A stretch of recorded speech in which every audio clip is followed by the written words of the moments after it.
agencies, some of them are agencies where they have their own budget, but they're still under the public service because they're government workers. There are about 8,763 who have been verified short-term, but some of them who are there on contract short-term, but some of them have not been fully verified. There are about 1,975 who are not verified, 1,886 not verified. There are also ghosts on the payroll, about 2,000. Then there are about 2,000 also who absconded. So she explains. Oh my God. 12,231 employees on the payroll of government corporations or companies. 11,668, that will be 96.4%, were fully verified. While 261, which is 2.1%, including those who were away for genuine reasons, did not show up. But these ones generate their own revenue and they don't draw money from our wage. Other findings. The Auditor General also established the following irregularities. Number one, under and overpayment of salary by ministries, departments, and local governments. Retention on the payroll and continued payment of public officers who have either died, absconded, or have been transferred thereby occasioning loss to government. Existence of ghost public officers on the payroll. Public institutions who maintain their own payroll systems that is not integrated in the public service payroll, lack of visibility by the ministry, impact on payroll integrity and control of the wage bill. So I have a very funny question now. If you're dead, yeah? You've been paid on a payroll, but then you die. But then your name is kept there. Who is receiving that money? It is going to your account, obviously. So I don't know who. Yes, because then you have an account. If you have a signatory to your account, or somebody knows your account details, then there's somebody who is, withdrawing that money. If there's nobody who is withdrawing that money, either the money is docile in the account and being used by the banks. But of course, it's being remitted to your account daily, so you can imagine.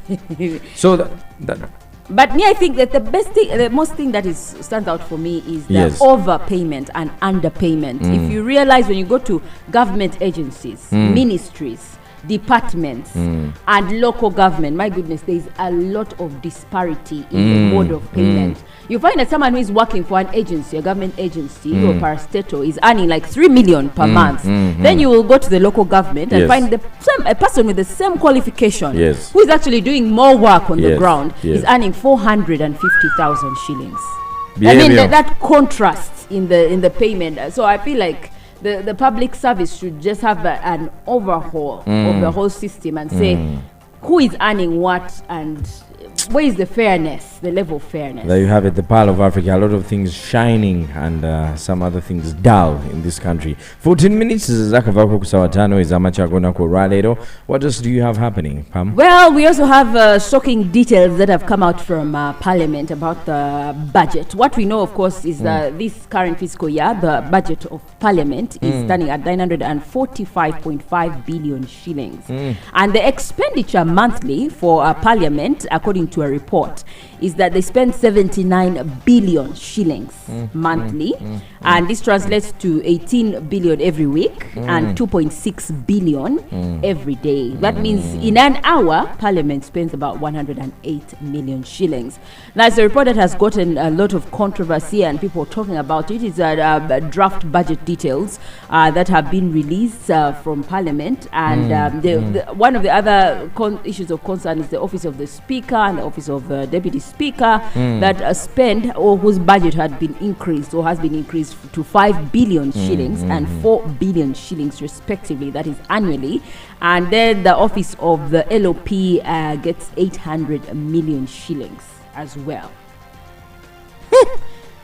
So people are talking about this budget basically. Where does that money come from? This money When the country says we don't have money, Now, do usually what hospitals, happens roads, and is stuff like that's that. the role of the parliamentary commission. Parliamentary commission sits and says, let's decide how much does parliament need. Okay. How much does this department need in parliament? And besides that, we have so many employees in parliament. There are 529 MPs. Yes.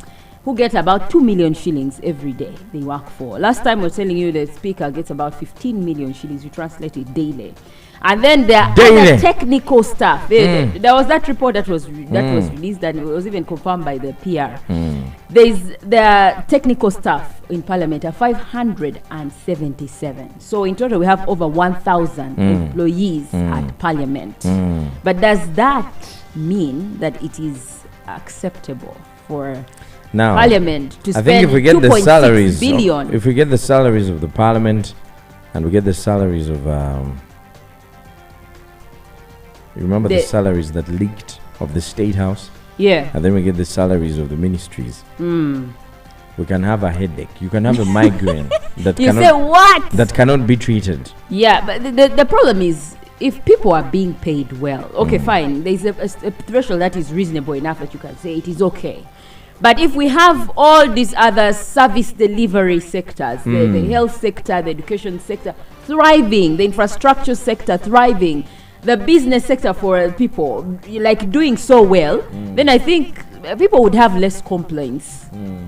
Yeah, people would have less complaints. Even in the Bible, it's written. It says that the rich will get richer and the poor will get poorer. That is in Matthew 25:29.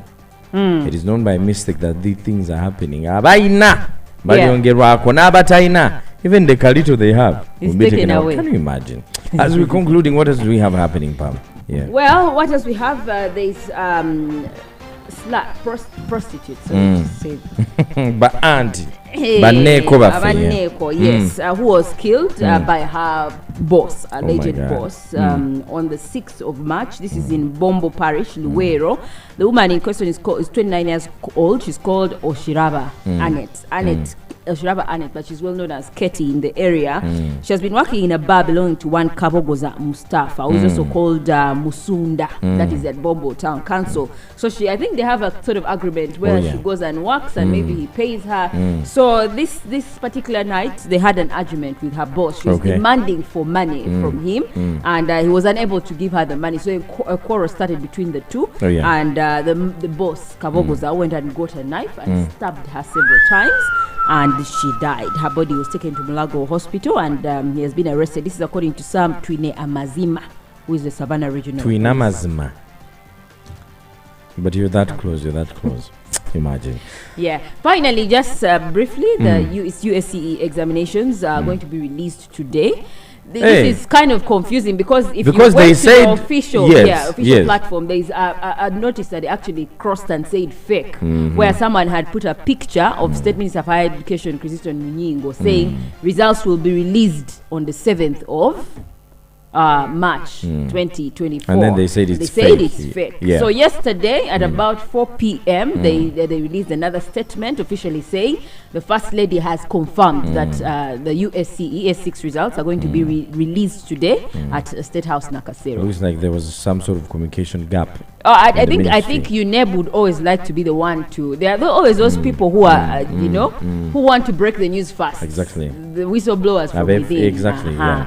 But I think the UNEB wanted to be the one to officially communicate this. That's what's happening around you. For more stories, it's www.galaxyfm.co.ug. Mr. Henry on Galaxy FM. Jikonkone